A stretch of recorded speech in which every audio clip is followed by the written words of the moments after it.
হযরত নিজামুদ্দিন আউলিয়া রহমতুল্লাহ আলাইহি ছিলেন বড় আল্লাহ ওয়ালা বুজুর্গ, এবং উনি আল্লাহর মারিফত এবং ইশকের ভিতরে সামা করতেন।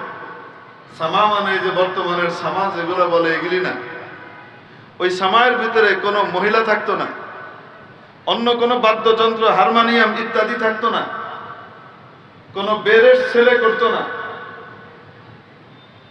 বারেশ গায়রে মাফতুন মানুষ করত, এবং সেটার ভিতরে পার্থক্য ছিল শুধু এক তারা বাজাইতো, এক তারা আছে না একটা তার, এটা টুন টুন করে বাজাইতো আর গেল। শরীয়তের দৃষ্টিতে এটা বিদআত। ওই জমানার বিখ্যাত বড় আলেম ছিলেন এবং বড় মুফতি ছিলেন শেখ জিয়াউদ্দিন সাহেব রহমতুল্লাহ আলাইহি। তো শেখ জিয়াউদ্দিন সাহেব রহমতুল্লাহ আলাইহি হযরত নিজামুদ্দিন আউলিয়া রহমতুল্লাহ আলাইহির আল্লাহওয়ালা হওয়ার যে উঁচু মাকাম এটা জানতেন, কিন্তু ওনার পরিপূর্ণভাবে উচ্চতায় পৌঁছার জন্য যে বাধা, সেই বাধাটা ছিল এই ছোট্ট কাজটা। এটার কারণে উনি নাকির করতেন, বাধা দিতেন। একবারের ঘটনা, হযরত নিজামুদ্দিন আউলিয়া রহমতুল্লাহ আলাইহি ডাকছেন, ওনাকে দাওয়াত দিয়েছেন ওনার মজলিসের ভিতরে, দেখো আমি কি কোনো বিদআত করি কিনা। তো উনি আসছেন, জিয়াউদ্দিন সাহেব রহমতুল্লাহ আলাইহিকে দাওয়াত দিয়েছেন, এসে মজলিসে বসা। আর ওইদিকে ওই যে মারিফতের গজল গাইতেছে একজন, হযরত চুপচাপ বসা, হঠাৎ উঠে দাঁড়িয়ে গেছেন। হযরত শেখ জিয়াউদ্দিন রহমতুল্লাহ আলাইহি উঠে দাঁড়িয়ে গেছেন। কিছুক্ষণ পরে দুইজনই বসে পড়ছেন। একটু পরে হযরত নিজামুদ্দিন আউলিয়া রহমতুল্লাহ আলাইহি আবার দাঁড়িয়ে গেছেন, হযরত শেখ জিয়াউদ্দিন আবার দাঁড়িয়ে গেছেন, দুইজনেরই চোখ বন্ধ। আবার দুজন বসে পড়ছেন। কিছুক্ষণ পরে আবার হযরত নিজামুদ্দিন আউলিয়া রহমতুল্লাহ আলাইহি দাঁড়িয়ে গেছেন, শেখ জিয়াউদ্দিনও দাঁড়িয়েছেন। এবার অনেকক্ষণ দুইজন দাঁড়িয়ে আছেন, কোনো বসাবসি নাই।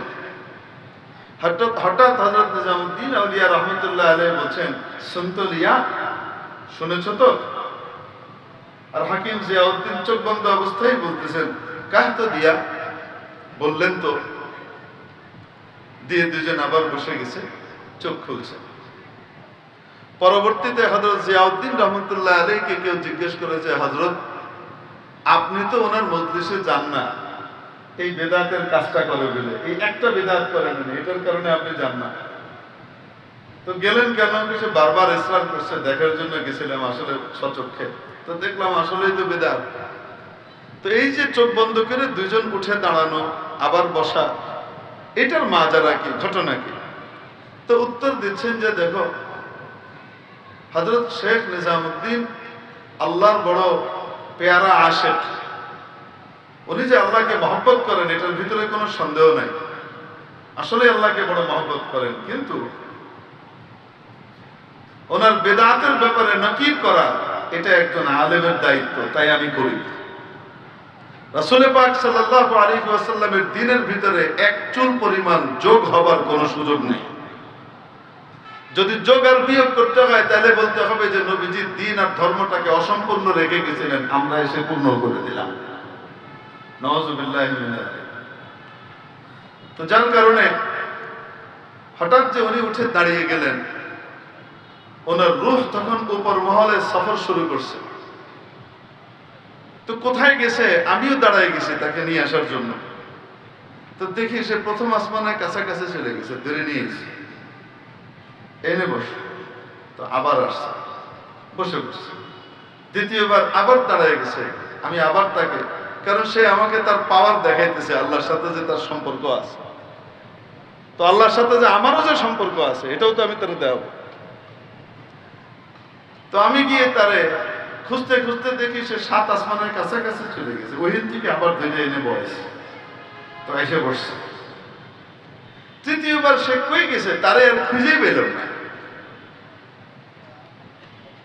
হঠাৎ দেখি রাসূল পাক সাল্লাল্লাহু আলাইহি ওয়াসাল্লামের সামনে আমার হে ধরে নিয়ে বহেছে। নবীজি সাল্লাল্লাহু আলাইহি ওয়াসাল্লামকে দেখতে পাচ্ছি, আর নবীজি সাল্লাল্লাহু আলাইহি ওয়াসাল্লাম আমাকে বলতেছেন, এ আমার পাগল, কিছু পাগলামি করে, তুমি এর কিছু কেউ না, ছাড় দাও। ও আসলে কন্ট্রোল করতে পারে না।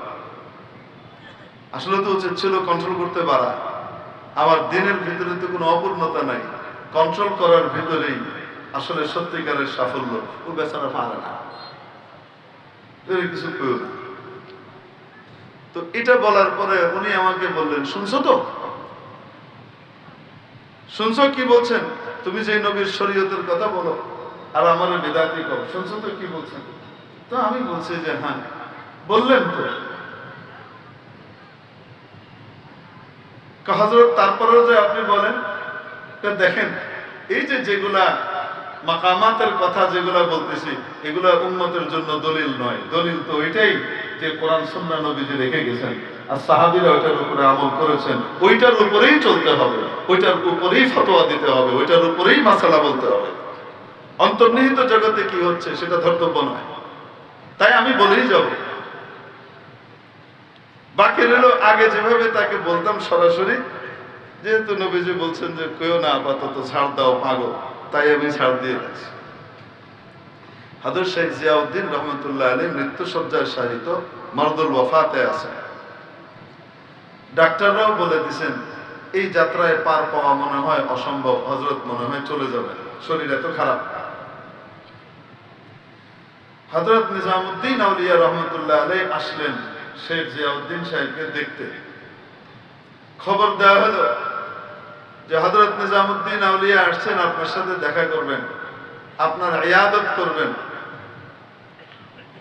হযরত জিয়াউদ্দিন রহমতুল্লাহ আলাইহি বলে দিলেন, যাও গিয়ে বলে দাও মৃত্যুর সময় এই বেদাতের চেহারা আমি দেখতে চাই না। আমারও মনে হয় আমি চলে যাব, আর এই সময় আমি কোনো বেদাতের চেহারা দেখতে চাই না, গিয়ে বলে দাও। হযরত শেখ জিয়াউদ্দিন রহমতুল্লাহ আলাইহির কথা এটা গিয়ে নিজামউদ্দিন আউলিয়া রহমতুল্লাহ আলাইহিকে বলা হলো। নিজামউদ্দিন আউলিয়া রহমতুল্লাহ আলাইহি খবর পাঠাইলেন কাসেদকে দিয়ে, যাও বলো নিজামউদ্দিন আসছে, তওবা করে আসছে, আর কখনো সামা করবে না। যে বলো যে তওবা করে আসছে। গিয়ে যখন বলছে, বলার সাথে সাথে হযরত শেখ জিয়াউদ্দিন রহমতুল্লাহ আলাইহি নিজের মাথার যে পাগড়িটা আছে ওটাকে নামাইয়ে দিয়ে বললেন, যাও দরজা থেকে এই পাগড়িটা বিছাইয়া দাও, আর বলো যেন ওই পাগড়ির উপর দিয়ে উনি পা রেখে হেঁটে আসেন। আনা কে খাকরা বনজর কি মিয়া কুনন, আয়া বওদ কে গোশায়ে চশমে মামা কুনন। আরে সে সমস্ত মহামনীষীরা, রত্নরা, যাদের চোখের এক দৃষ্টিতে সাধারণ মাটি পরশ পাথরে পরিণত হবে, কি বা ক্ষতি হবে? এই সমস্ত আল্লাহওয়ালারা যদি চোখের কোনা দিয়েও আমার দিকে একটা নজর দেন। তাদের শেখ নিজামউদ্দিন আউলিয়া রহমতুল্লাহ আলাইহির নজর নেবার জন্য ওই শেখ জিয়াউদ্দিন রহমতুল্লাহ আলাইহি এখন তামান্না করতেছেন, যিনি ওনার বিরুদ্ধে বলতেছিলেন, কেন নবীজির শরীয়তের খেলাফ করতেছিলেন। তাই ওলামায়ে কেরাম সামান্যতম যদি নবীর শরীয়তের ভিতরে কি হয়, টাচ হয়, কেউ এটার ভিতরে বৃদ্ধি করে বা কমায়, আলেম ওলামা সে যত প্রিয়ই হোক না কেন সেই ব্যক্তি, তাকে ছাড় দেন না, ওনারা টাইট করে বলেন। আর টাইট করে বলার কারণে দুনিয়াতে অনেকে তাদেরকে শত্রু জ্ঞান করে, আসলে এনারা বলেন তাদের মুহসিন, তাদেরকে জাহান্নামের পথ থেকে মুক্ত করে জান্নাতের দিকে নিতে চান। মেরে মুহতারাম দোস্ত, আজিজ ও বুজুর্গ, এই জন্য বলতেছিলাম, ওই যে কথা থেকে গেছিলাম যে কোনো কিছু যখন বড় কাছ থেকে মঞ্জুর করাইতে হয়, তো তখন মঞ্জুর করানোর আগে কার্টেসি হলো প্রথমে তার প্রশংসা করা, তারপরে বলা আমরা আপনারই, তারপর গিয়ে বলা আমাদের এই জিনিসটা যদি একটু পুরা করে দেন, আপনি আপনার চোখের কোনা দিয়ে যদি একটু নজর দেন, সামান্য দৃষ্টি দিলেই আমাদের এই বড় বড় সমস্যাগুলোর সমাধান হয়ে যায়। বলে কি বলি না? এখান থেকে গেছিলাম যে সামান্য দৃষ্টি দিলেই কি হয়ে যায়, পুরা হয়ে যায়। তো রব্বে যুল জালাল আমাদেরকে দোয়া শিখিয়েছেন, 17 বার এই দোয়া নামাজের ভিতরে করান। এই দোয়াটার জন্য কোরআনে কারীমের নির্দেশ দিয়ে রেখেছেন, সূরা ফাতিহার ভিতরে প্রথম 3 আয়াত হলো রব্বুল আলামিনের প্রশংসা। আলহামদুলিল্লাহি রাব্বিল আলামিন, যত প্রশংসা হতে পারে সমস্ত প্রশংসা মহাবিশ্বের প্রতিপালক একমাত্র আল্লাহর জন্য। আর রহমানির রহিম, যিনি পরম করুণাময় অতিশয় দয়ালু। মালিক ইয়াউমিদ্দিন, বিচার দিবসের মালিক, অর্থাৎ যেমনি ভাবে তিনি দয়ালু তেমনি ভাবে তিনি কঠোরও বটেন। কারণ যখন গোটা পৃথিবী ধ্বংসস্তূপে পরিণত হবে, সব সমান করে দেওয়া হবে, কিছুই নাই, কোনো উঁচু নিচু জায়গা নাই। রব্বুল আলামিন খালি জায়গার মধ্যে যখন কেউ নাই, সবাইকে ওয়াফাত দেওয়া হবে, সবার রূহ কবজ করা হবে। হযরত আজরাইল আলাইহিস সালামের রূহ তাকে কবজ করতে বলা হবে। কেউ নাই ওই সময় মাওলায়ে কারীম ঘোষণা দিবেন, প্রশ্ন রাখবেন, লিমানিল মুলকুল ইয়াউম, লিমানিল মুলকুল ইয়াউম, আজকের এই রাজত্ব কার? লিমানিল মুলকুল ইয়াউম, আজকের এই রাজত্ব কার? শেখ হাসিনা দিল্লি গিয়ে ভালায় বেরিয়েছে, তারপরে অনেকে আবার আফার আশায় আছে, আইব ইনশাআল্লাহ ফি ইয়াউমিল কিয়ামাত আশাকাত হবে। ফতেহাবাদ আঞ্জুমানে শানে সাহাবা রাদিয়াল্লাহু আনহুমের উদ্যোগে আয়োজিত আজকের ঐতিহাসিক 36তম শানে সাহাবা রাদিয়াল্লাহু আনহুম সম্মেলনের সর্বজন শ্রদ্ধেয় মান্যবর সভাপতি মহোদয়, জাতির বিবেক, ওয়াজিবুল ইহতারাম হাদারাত উলামায়ে কেরাম, ভবিষ্যৎ ওয়ারাসাতুল আম্বিয়া, আজিজ তালাবা, ধর্মপ্রাণ ধর্মভীরু সর্বস্তরের তাওহীদি জনতা, পর্দার আড়ালের পরম শ্রদ্ধেয় মা ও বোনেরা, প্রিয় উপস্থিতি, দুনিয়াতে আল্লাহ তাবারক ওয়া তাআলা বিপরীত ধর্মী কিছু জিনিস তৈরি করেছেন, যেমন আলো এবং আঁধার, সাদা কালো। এমনি ভাবে ভিন্ন ভিন্ন টাইপের জিনিসপত্র আল্লাহ রাব্বুল আলামিন তৈরি করেছেন। বাংলায় আমরা বলি আকাশ আর পাতাল।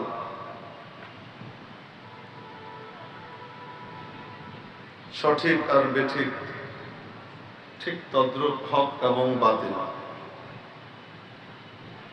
হক জান্নাতে নেয়, বাতিল জাহান্নামে নেয়।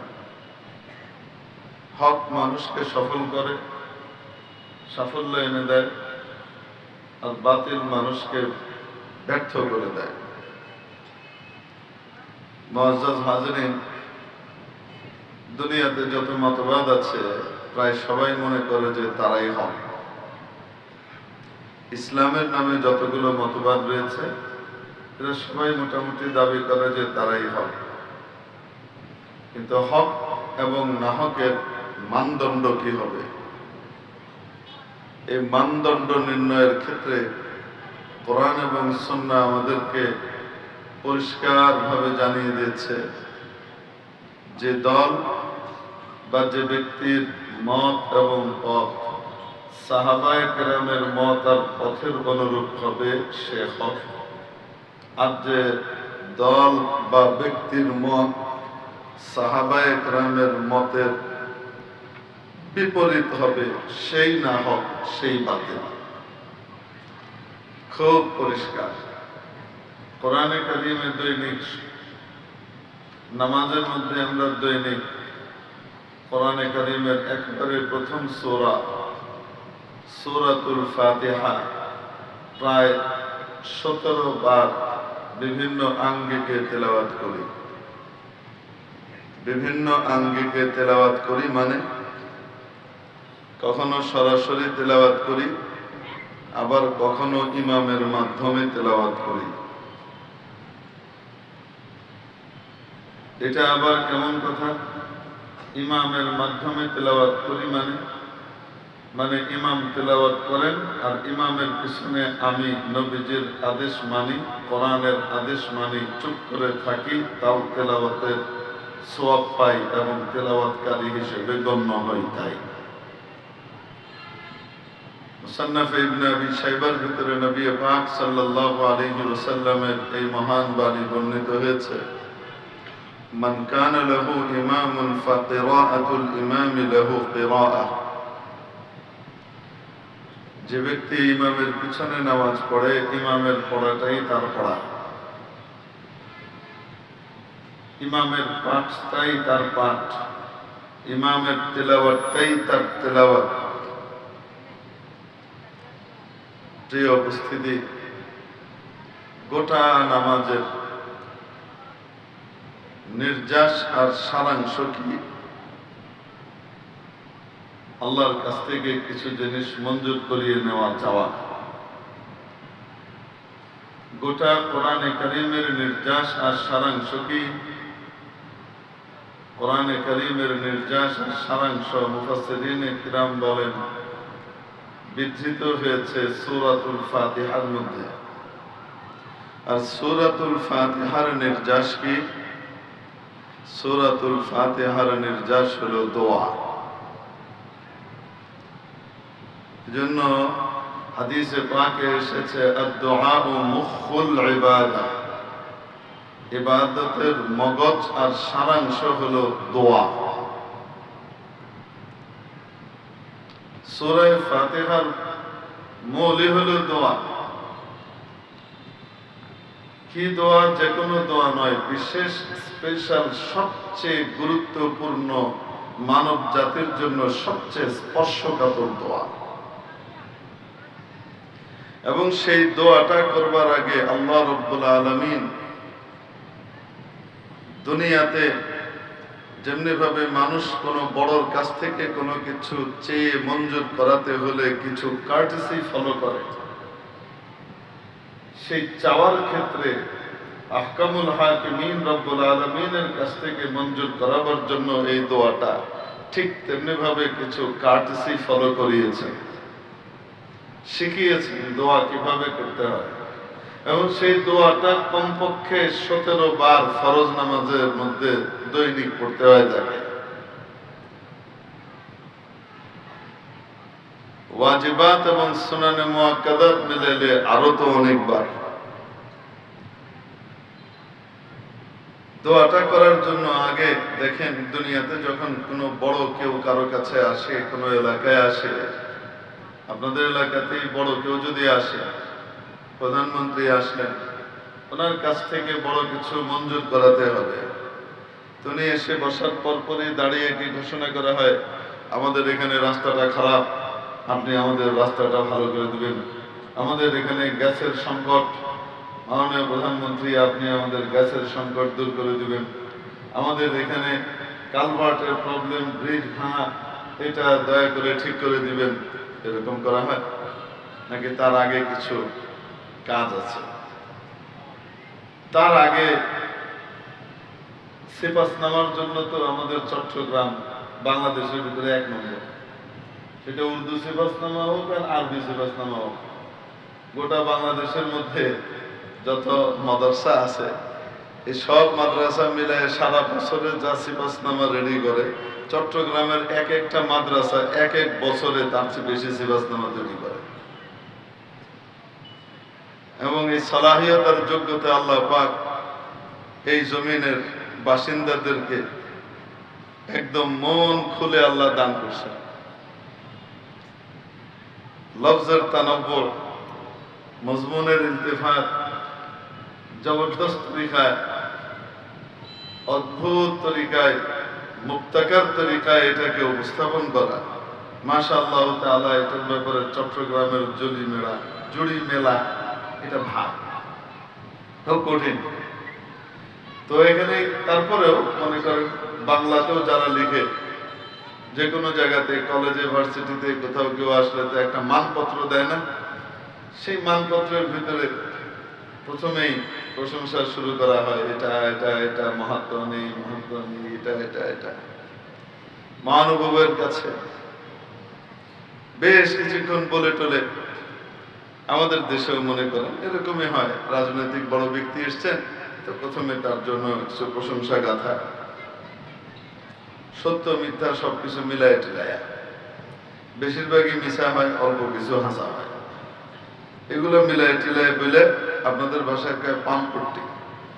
কারণ প্রশংসা এটা যদি হাকিকত হয় আর বাস্তব হয় তো তাহলে না এটা প্রশংসা হয়, আর না হলে মিথ্যা কথা হলে এটাকে কি বলে, ফার্ম বলে, তাই না?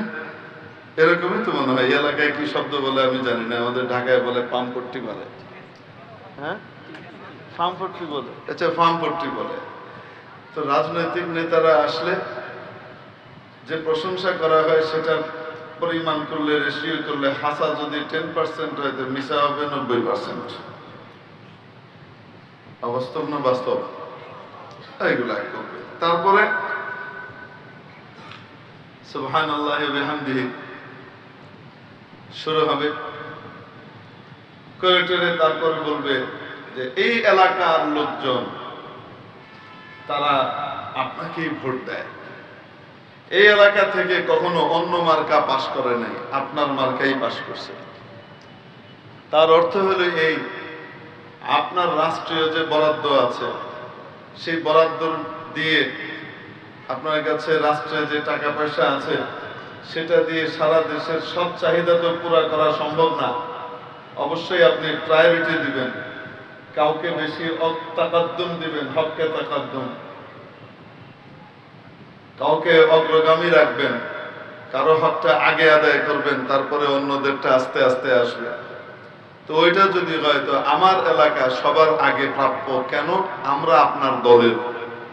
অন্য জায়গা থেকে বিভিন্ন মার্কা বিভিন্ন সময়ও পাশ করে, কিন্তু আমাদের এখানে শুধু আপনার মার্কাই জিতে। অতএব সারা বাংলাদেশের ভিতরে বন্টনের ক্ষেত্রে সবার আগে কারা পাইতে পারে, এটা বলে কি বলে না? এরপরে বলে, ওইটা বলে না যে পাইতে পারে, শুধু বলে যে আমরা আপনার দলের, অতএব আপনার বিশেষ দৃষ্টি আমরা চাই। আমাদের এখানে লাস্টে আসে এই ব্রিজ কালভার্ট, আমাদের দেশে রাস্তা, বিদ্যুৎ, তারপরে গ্যাস ইত্যাদির প্রবলেম আছে। আপনি শুধু চোখের কোনা দিয়ে একটু তাকাইলেই আনা কে খাকেরা বানাজার কি মিয়া কোনান হয়ে যাবে। আয়া বাবা দেখে গোসায়ে চশমে বামা কোনান, ওয়াকিয়া মনে পড়ে গেল। আল্লাহ ওয়ালাদের নজর দিয়ে কি হয়? রাসূল পাক সাল্লাল্লাহু তাআলা আলাইহি ওয়াসাল্লাম হাদিসে পাকের ভিতরে ইরশাদ করেছেন, আল আইনু হাক্কুন, নজর যে লাগে আমরা বলি চোখ লাগা, এটা হক, এটা বাস্তব। চোখ লাগাটা আমাদের দেশে নেগেটিভ অর্থে ব্যবহার করা হয়। ভালোভাবে তাকাইলে কয় না চোখ লাগছে, খারাপ কিছু হইলে বলে কি লাগছে, চোখ লাগছে। তো আল আইন ও হাক্কুন, এই আল আইন এর মিসদাক আল আইনুস সু, বাজে চোখ লাগা, যেটা খারাপ চোখ লাগা, এটা হক।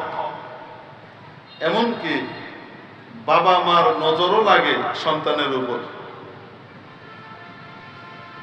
দেখবেন এলাকার ভিতরে কিছু বুড়িমা বা কিছু ব্যক্তি থাকেন, এনারা রাস্তা দিয়ে যাচ্ছেন, খুব সুন্দর লাউ ঝুলতেছে, ফট করে বললো লাউটা ভালো হয়েছে গো, তারপরের দিনই লাউয়ের গোড়ায় পছন্দ করছে।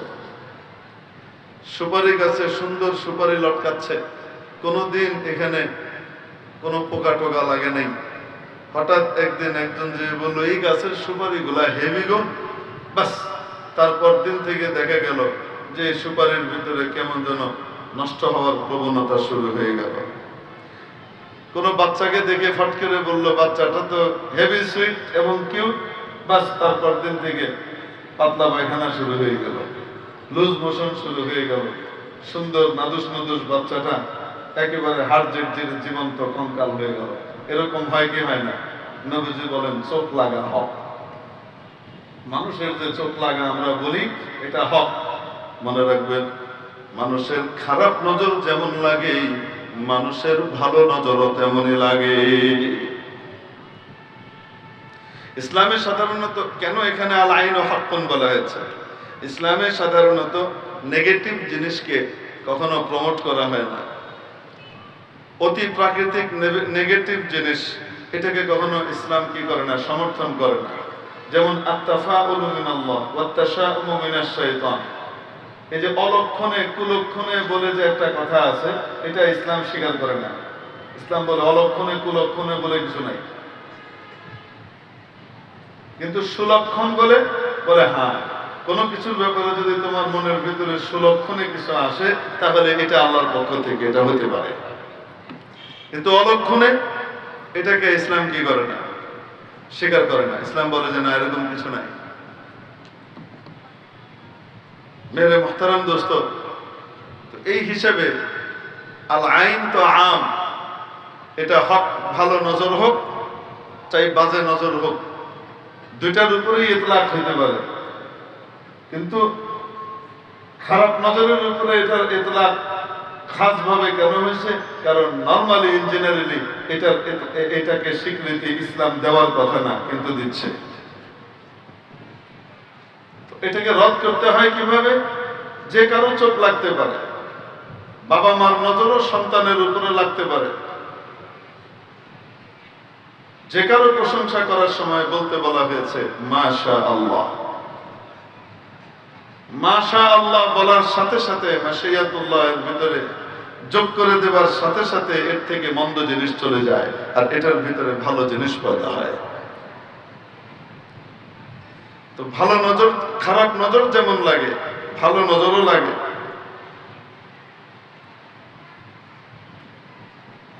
মেরে মুহতারাম দোস্ত, একজন বড় বুজুর্গ ছিলেন, আল্লাহ ওয়ালা ছিলেন, হযরত নাজমুদ্দিন কুবরা রাহমাতুল্লাহ আলাইহি।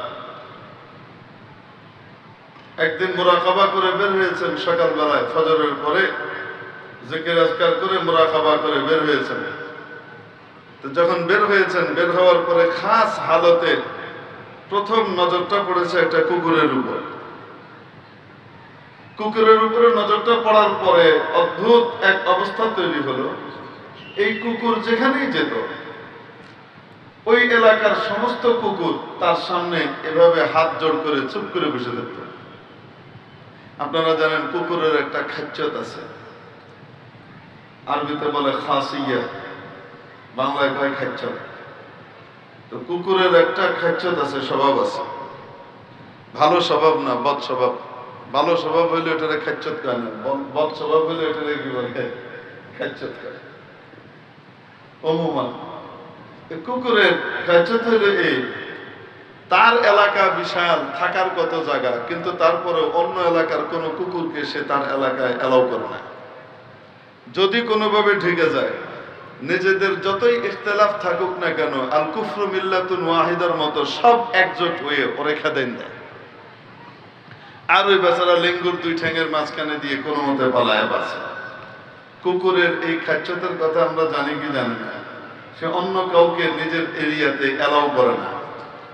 সেখানে হযরত নাজমুদ্দিন কুবরা রাহমাতুল্লাহ আলাইহির মনজুর কলব, অর্থাৎ দৃষ্টিপ্রাপ্ত যে কুকুরটা ছিল, এই কুকুরটার অবস্থা এমন হয়েছিল, সে যেখানে যেত সেখানকার কুকুরই তাকে সাদরে সম্ভাষণ তো জানায়, তুই এলাকার সমস্ত কুকুর এসে চুপ করে তার সামনে এভাবে নত জানু হয়ে চুপ করে বসে থাকত।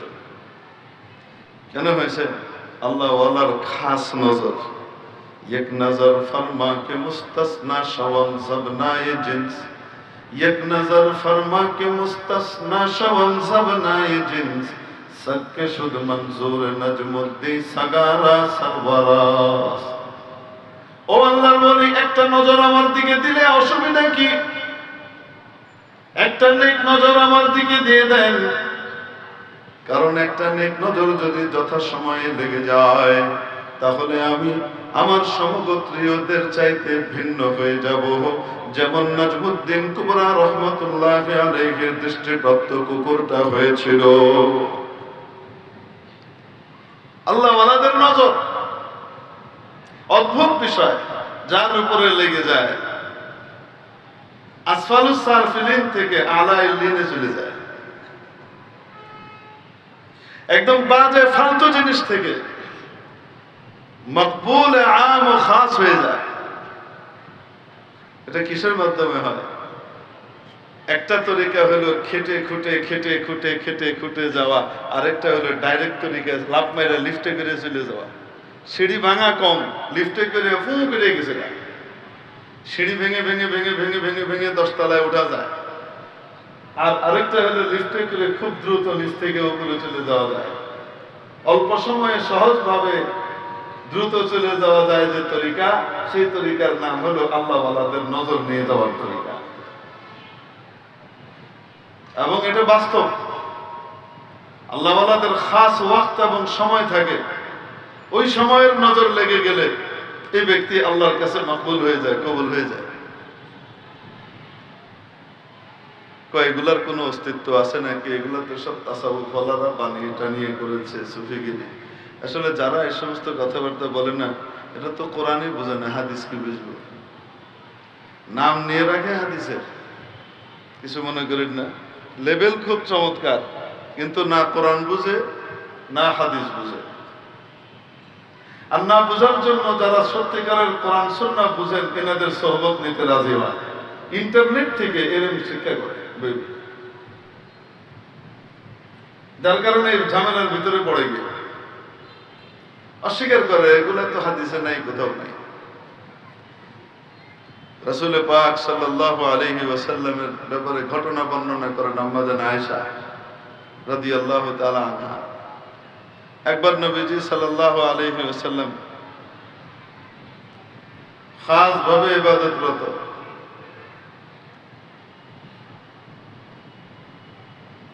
কিছুক্ষণ পরে আমাদের নজর করলো, জিজ্ঞেস করলেন মান কে? তো আমি বলছি আয়েশা। তো জিজ্ঞেস করছেন মান আয়েশা, আয়েশা কে? আমি বলছি আপনার স্ত্রী, আবু বকরের মেয়ে আয়েশা। রাসূল সাল্লাল্লাহু আলাইহি ওয়াসাল্লাম জিজ্ঞেস করতেছেন মান আবু বকর, আবু বকর কে? মান আবু বকর, আবু বকর কে?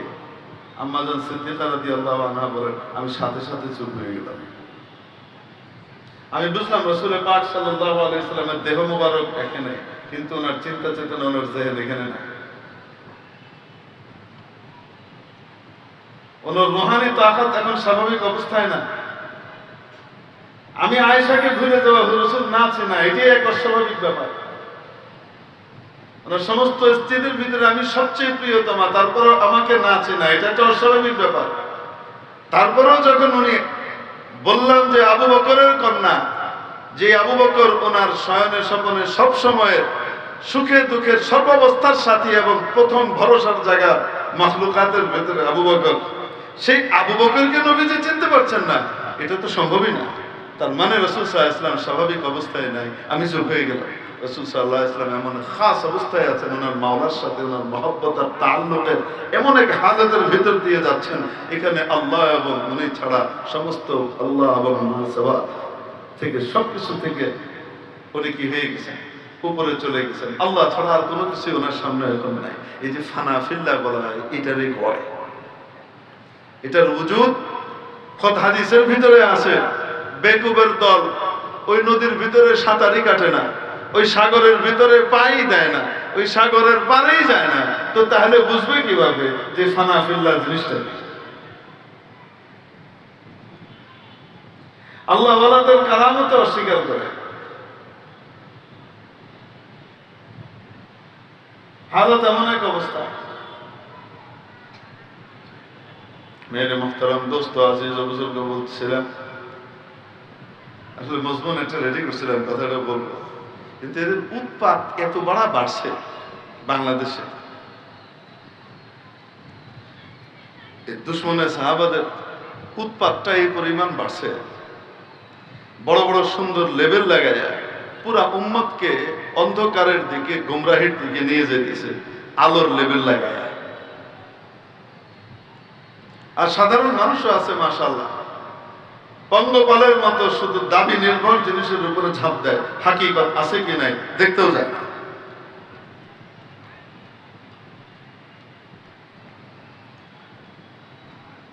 হযরত আশরাফ আলী থানভী রাহমাতুল্লাহ আলাইহি বলেন, হাকিমুল উম্মত মুজাদ্দিদুল মিল্লাত শাহ আশরাফ আলী থানভী রাহমাতুল্লাহ আলাইহি বলেন, যিনি ছোট বড় প্রায় 1000টা 900টার উপরে কিতাব রচনা করেছেন।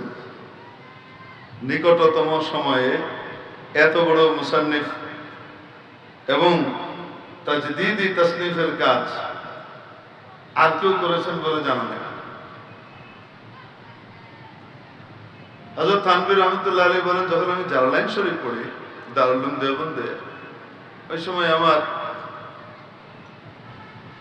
একটা আয়াতের তাফসীর বুঝে আসতেছিল না। আমি হযরত শেখুল হিন্দ, আসলে তো শেখুল ইসলাম ওয়াল মুসলিমিন, শেখুল আলম হযরত মাহমুদ হাসান দেওবন্দি রহমতুল্লাহ আলাইহির কাছে আমি গেলাম যে হযরত এই আয়াতের তাফসীরটা বুঝে নেই। হযরত তখন মাত্র মুরাকাবা শেষ করে বের হয়েছেন। তো হযরত আমাকে এটার উত্তর বুঝাইলেন খুব সুন্দর করে। আমাকে জিজ্ঞেস করলেন, বুঝছো? আমি বললাম, জি না হযরত, কিছুই বুঝি না। অথচ হযরত শেখুল হিন্দ রহমতুল্লাহ আলাইহি এর শোহরত ছিল এই ব্যাপারে যে কঠিন থেকে কঠিন বিষয় মাত্র অর্ধেকবার বললে গবি ছাত্র বুঝে ফেলত। এত জবরদস্ত আন্দাজে উনি বুঝাতেন। হযরত শেখুল হিন্দ রহমতুল্লাহ আলাইহি হাকিমুল উম্মতের মতো ছেলেকে বুঝাইতেছেন, কিন্তু উনি বলতেছেন, হযরত আমি কিছুই বুঝি নাই।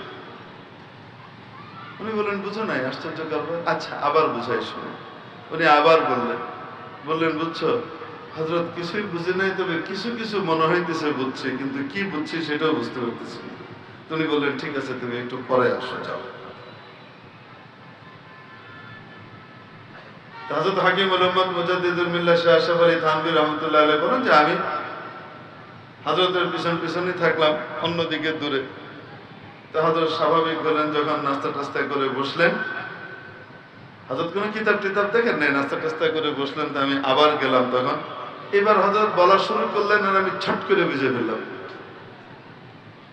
হাকিমুল উম্মত বলেন, হাকিকতে ঘটনা হলে হযরত যখন মুরাকাবা শেষ করে বের হয়ে আসছেন, ওনার রুহানি রিফাত এবং রুহানি মুস্তাওয়া এত উঁচু পর্যায়ে ছিল, যিনি ওই লেভেল থেকে বলতেছেন, ওই লেভেল থেকে তো আমার মাথায় চলতেছে না, ওইটা তো কয়েক মাইল উপর দিয়ে চলে যেতেছে। এরপরও দ্বিতীয়বার যখন আবার বললেন, তখন কিছুটা নিচে নামছেন। তো আমার কিছু কিছু মনে হইতেছে বুঝছি, আবার পুরা বুঝে নাই যে এটাও বুঝতেছি। নাস্তা নাস্তা করে যখন স্বাভাবিক হয়েছেন, তো এখন হযরত স্বাভাবিক অবস্থায় চলে আসছেন। এখন জিজ্ঞেস করার সাথে সাথে আমার লেভেলে বলছেন, ছট করে বুঝে ফেলছি। যখন চারো মাযহাবের মোতালা করা হয় না, তো মোতালা করলে তখন মনে হয় যে ইমামে আযম আবু হানিফা রাহমাতুল্লাহ আলাইহির কিছু কিছু রায় এবং কথা এত সূক্ষ্ম এবং এত উপর দিয়ে যায় যে মাথার কয়েক মাইল উপর দিয়ে বেরিয়ে গেছে। তো ধরবে কেমনে? তো কয়েক বুঝে নেই, এটা মনে হয় বেকার। এত হাই থটের হয়। তো আল্লাহওয়ালাদের এমন কিছু হালাত হয় যে হালাতের সময় আল্লাহ আল্লাহ আল্লাহ আল্লাহ, যে তারা দুনিয়ায় থেকেও দুনিয়ার ভিতরে তাদের রূহ বসবাস করে, এরকম না যে তাদের রূহ তখন উপর মহলের সাথে আলাদা ফিকির আর মহব্বতের ভিতরে নিমজ্জিত থাকে, আলাদা সাগরের ভিতরে থাকে। ওইরকম হালত থেকে বের হয়ে যদি নেক নজর কারো উপরে পড়ে, যেই হোক না কেন, কবুল হয়ে যায়। কিন্তু আল্লাহওয়ালাদের নজর দ্বারা উপকৃত হবার জন্য বড় একটা জিনিস হলো, আল্লাহওয়ালা হইতে হয়। আল্লাহওয়ালা মোকাম্মল দরজায় হইতে হলে শরীয়তের পাবন্দি জরুরি হয়। মারিফতের উচ্চতার সাথে যদি শরীয়তের উচ্চতা আর পাবন্দি দুটা যদি পাশাপাশি মিলাইতে না পারে, তো তাহলে পরিপূর্ণভাবে মাকামাত তয় করা সম্ভব হয় না।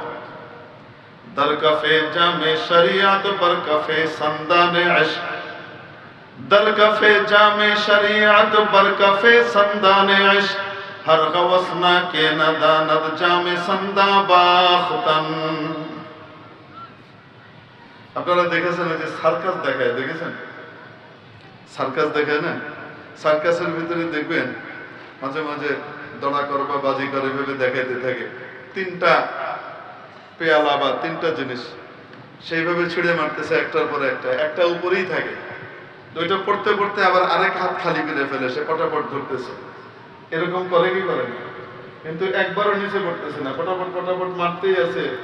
তিন চারটা জিনিস একটা বা দুইটা উপরে ভাসতেছে, এর ভিতরে তার হাত বদল হইতেছে এত দ্রুত, আবার খপ করে ধরতেছে, এই হাত থেকে এই হাতে আনতেছে। করতে দেখেছেন এটা? তো এটার জন্য ভালো এবং পাকা খেলোয়াড় হওয়া লাগে। তো উদাহরণ দিচ্ছেন, এক পাশে এক হাতের ভিতরে হলো শরীয়তের পান পাত্র, সুন্দর একটা চমৎকার পেয়ালা, চিনির পাত্র, আমাদের যে আমরা কাঁচের ইয়ে বলি, তো কাঁচের প্লেট। আর আরেক হাতের ভিতরে লোহার একটা বলের মতো জিনিস। এই দুটাকে সে ছুঁড়ে মেরে একটার পর একটা, একটার পর একটা ধরতেছে। ভালো খেলোয়াড় যদি না হয়, তো তাহলে এটা ওইটার সাথে টক্কর লেগে শরীয়তের যে পেয়ালা আছে ওইটা ভেঙে যাবে। উদাহরণ দিচ্ছে যে পান পাত্রটা, চিনির পাত্রটা শরীয়তের পাত্র, আর লোহার যে পাত্র এটা হলো মারেফাতের পাত্র। মারেফাতের লাইনে পা দিয়ে যদি ভালো আর পাকা খেলোয়াড় না হয়, তাহলে সে মারেফত করতে গিয়ে সে শরীয়তের পেয়ালা ভেঙে ফেলে, চৌচির করে দেয়। আর সাহাবায়ে কেরাম এটাই শিখাচ্ছেন যে দেখো, মারেফাত এবং শরীয়ত দুইটা সমান তালে চলতে থাকবে, কিন্তু মারেফাতের লোহার পেয়ালা দিয়ে শরীয়তের কাঁচের পেয়ালায় সামান্য আঁচড় করবে না। দুইটা যথাযথভাবে সমানভাবে চলতে থাকবে। তো যতক্ষণ পর্যন্ত মারিফত এবং শরীয়ত দুইটা পাশাপাশি ভাবে ব্যালেন্স পজিশনে না থাকবে, ততক্ষণ পর্যন্ত এটার দ্বারা পরিপূর্ণ উপকার উম্মতকে দেওয়া সম্ভব না এবং নিজেও পাওয়া সম্ভব না। মেরে মুহতারাম দোস্ত, দেখবেন মারিফতের দাবি অনেকে করতেছে, ফজরের নামাজ গাঞ্জা খাইয়ে পার করে দিচ্ছে, লাল টকটকে চোখ দিয়ে ফজরের নামাজ পার করে দেয়। আবার কথায় কথায় বলে যে বাইরের নামাজ লাগে না, ভিতরের নামাজই যথেষ্ট, মনের নামাজই যথেষ্ট, মনের ইবাদত যথেষ্ট, বাইরের ইবাদত করার কোনো দরকার নাই। এই টাইপের কথাবার্তা বলে কি বলে না? এই পাগলারে বলেন তো খাওয়া দাওয়া বাইরেরটা খরচ করলে গা, তো মনে মনে খা, ভিতরে বন্দি করে ধুয়ে দেন কয়েকদিন, মনে মনে খাক, দেহে তার শরীর টিকে নেই। এগুলো দুষ্টামি মার্কা কথাবার্তা। যদি মারিফতের উচ্চ মাকামে যাওয়ার কারণে নামাজ মওকুফ হইতো বা মাফ হইতো, সরওয়ারে কায়নাত নবীজি মুহাম্মদুর রাসূলুল্লাহ সাল্লাল্লাহু আলাইহি সাল্লাম নামাজ ফরজ হওয়ার পরে জীবনে একবারের জন্য হলেও নামাজ কি করতেন? ইচ্ছাকৃতভাবে কাজা করে দিতেন মারিফতের দিনে থেকে। এক ওয়াক্ত নামাজ কাজার কোনো নজির আছে? আল্লাহ রাব্বুল আলামিন একবার ঘুমের মাধ্যমে দেখাইছেন, উম্মতের জন্য ফলাফল বের করে দিয়েছেন, উম্মতের মাসলা হল করানোর জন্য। আরেকবার খন্দকের যুদ্ধের ভিতরে যুদ্ধে ব্রত থাকার কারণে কাফেররা এমন এক পজিশনে হামলা করতেছিল, নামাজের জন্য বিরতি দেওয়ার কোনো গুঞ্জাইশই হয়নি। নবীজি সাল্লাল্লাহু আলাইহি ওয়াসাল্লাম ওই নামাজটাকেও পরিপূর্ণভাবে জামাতের সাথে বাকায়দা টানা ওই নামাজগুলা কাজা করছেন, ইকামত সহকারে জামাতের সাথে। তারপরেও ছাড়েন নাই। এজন্য বলতেছিলাম, আল্লাহওয়ালাদের নেক নজর তখন কাজে লাগবে, আল্লাহওয়ালাদের নেক নজর আল্লাহওয়ালা হিসেবে স্বীকৃত তখন হবে পরিপূর্ণভাবে, এবং তার নজরে কাজ হবে যেই ব্যক্তি শরীয়ত এবং মারিফত দুইটার জামে হয়, একসাথে মিলিত করতে পারে।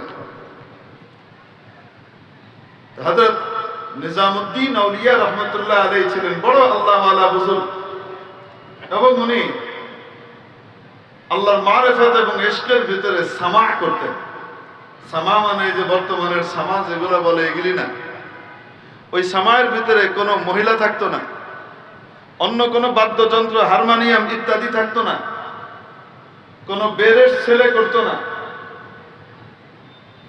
বারেশ গায়রে মাফতুন মানুষ করতো, এবং সেটার ভিতরে পার্থক্য ছিল শুধু এক তারা বাজাইতো, এক তারা আছে না, একটা তার, এটা টুনটুন করে বাজাইতো আর গেল। শরীয়তের দৃষ্টিতে এটা বিদআত।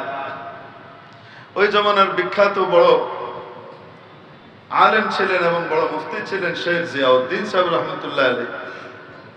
তো শেখ জিয়াউদ্দিন সাহেব রহমতুল্লাহ আলাইহি হযরত নিজামুদ্দিন আউলিয়া রহমতুল্লাহ আলাইহির আল্লাহওয়ালা হওয়ার যে উঁচু মাকাম এটা জানতেন, কিন্তু ওনার পরিপূর্ণভাবে উচ্চতায় পৌঁছার জন্য যে বাধা, সেই বাধাটা ছিল এই ছোট্ট কাজটা।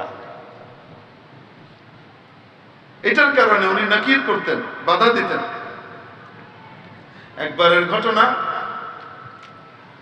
হযরত নিজামুদ্দিন আউলিয়া রহমতুল্লাহ আলাইহি ডাকছেন, ওনাকে দাওয়াত দিয়েছেন ওনার মজলিসের ভিতরে, দেখো আমি কি কোনো বেদাত করি কিনা। তো উনি আসছেন, জিয়াউদ্দিন সাহেব রহমতুল্লাহ আলাইহিকে দাওয়াত দিয়েছেন, এসে মজলিসে বসা। আর ওইদিকে ওই যে মারিফাতের গজল গাইতেছে একজন, তো হযরত চুপচাপ বসা, হঠাৎ উঠে দাঁড়িয়ে গেছেন। হযরত শেখ জিয়াউদ্দিন রহমতুল্লাহ আলাইহি উঠে দাঁড়িয়ে গেছেন। কিছুক্ষণ পরে দুইজনই বসে পড়ছেন। একটু পরে হযরত নিজামুদ্দিন আউলিয়া রহমতুল্লাহ আলাইহি আবার দাঁড়িয়ে গেছেন, হযরত শেখ জিয়াউদ্দিন আবার দাঁড়িয়ে গেছেন, দুইজনেরই চোখ বন্ধ। আবার দুজন বসে পড়ছেন। কিছুক্ষণ পরে আবার হযরত নিজামুদ্দিন আউলিয়া রহমতুল্লাহ আলাইহি দাঁড়িয়ে গেছেন, শেখ জিয়াউদ্দিনও দাঁড়িয়েছেন। এবার অনেকক্ষণ দুইজন দাঁড়িয়ে আছেন, কোনো বসাবসি নাই। হঠাৎ হযরত নিজামুদ্দিন আউলিয়া রহমতুল্লাহ আলাইহি বলছেন, শুনতো লিয়া, শুনেছ তো? আর হাকিম জিয়াউদ্দিন চোখ বন্ধ অবস্থায় বলতেছেন, কাহ তো দিয়া, বললেন তো। দিয়ে দুজন আবার বসে গেছে, চোখ খুলছে। পরবর্তীতে হযরত জিয়াউদ্দিন রহমতুল্লাহ আলাইহিকে কেউ জিজ্ঞেস করেছে, হযরত আপনি তো ওনার মজলিসে যান না, এই বেদাতের কাজটা করে বলে, এই একটা বেদাত করেন না, এটার কারণে আপনি যান না, তো গেলেন কেন? কিছু বারবার ইসরার করছে, দেখার জন্য গেছিলাম আসলে সচক্ষে, তো দেখলাম আসলেই তো বেদাত। তো এই যে চোখ বন্ধ করে দুইজন উঠে দাঁড়ানো আবার বসা, এটার মাজারা কি, ঘটনা কি? তো উত্তর দিচ্ছেন যে দেখো, হযরত শেখ নিজামুদ্দিন আল্লাহর বড় পেয়ারা আশিক, উনি যে আল্লাহকে মহব্বত করেন এটার ভিতরে কোনো সন্দেহ নাই, আসলে আল্লাহকে বড় মহব্বত করেন, কিন্তু ওনার বেদাতের ব্যাপারে নকির করা এটা একজন আলেমের দায়িত্ব, তাই আমি করি। রাসূল পাক সাল্লাল্লাহু আলাইহি ওয়াসাল্লামের দ্বীনের ভিতরে এক চুল পরিমাণ যোগ হবার কোনো সুযোগ নেই। যদি যোগ আর বিয়োগ করতে হয় তাহলে বলতে হবে যে নবীজি দ্বীন আর ধর্মটাকে অসম্পূর্ণ রেখে গেছিলেন, আমরা এসে পূর্ণ করে দিলাম।